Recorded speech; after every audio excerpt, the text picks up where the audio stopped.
আপু জিকে কিভাবে পড়বো? আর আছে হাতে মাত্র কয়েক মাস সময়, সেখানে এত বিশাল সিলেবাস, বাংলাদেশ টপিকের সিলেবাস এত বড়, তার উপর আবার আন্তর্জাতিক যুক্ত হয়েছে, এত বড় সিলেবাস কিভাবে কি শেষ করব?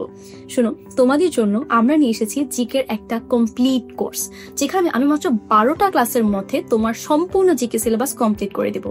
আমাদের ক্লাসগুলো হবে স্লাইড বেসড, মানে তোমার মেডিকেল ভর্তি পরীক্ষার জন্য যত ইনফরমেশন দরকার সেগুলো আমি তোমাকে ধরে ধরে পড়িয়ে দিব, এবং কোনটা গুরুত্বপূর্ণ, কোন টপিক থেকে কিরকম ভাবে প্রশ্ন আসে সেগুলো আমরা প্রত্যেকটা ক্লাসে আলোচনা করবো। সেই সাথে তোমার স্লাইডের মধ্যে থাকবে ইনাফ প্র্যাকটিস করার সুযোগ। আমি বিসিএস প্রশ্ন বলো, মেডিকেল ভর্তি পরীক্ষার প্রশ্ন বলো, ঢাকা ইউনিভার্সিটির প্রশ্ন বলো, সবগুলো প্রশ্ন একসাথে করে তোমাকে প্র্যাকটিস করে দেবো ক্লাসের মধ্যে। মানে তুমি জাস্ট ওই 2 থেকে 3 ঘন্টা ক্লাসটা করলে তোমার ওই টপিকটা পুরোপুরি ক্লিয়ার হয়ে যাচ্ছে, তোমার বাসায় সময়টা কম দেওয়া লাগছে। সেই সাথে আমরা তোমাদের ডেইলি জিকে একটা ব্যবস্থা রেখেছি, মানে কি তুমি এই 2-2.5 মাস কিভাবে জিকেটা পড়লে একটা ভালো মার্কস পাবা, 10-এর মধ্যে মিনিমাম 8-9 মার্ক তুলতে পারবা, সে পুরো প্ল্যানটা আমরা 3 মাসের মধ্যে সাজিয়েছি। তুমি যদি এটা ফলো করো, ইনশাল্লাহ বিশ্বাস রাখো, পরিশ্রম করো, লেগে থাকো, দেখবা জিকেতে একটা ভালো মার্ক অবশ্যই পাবা।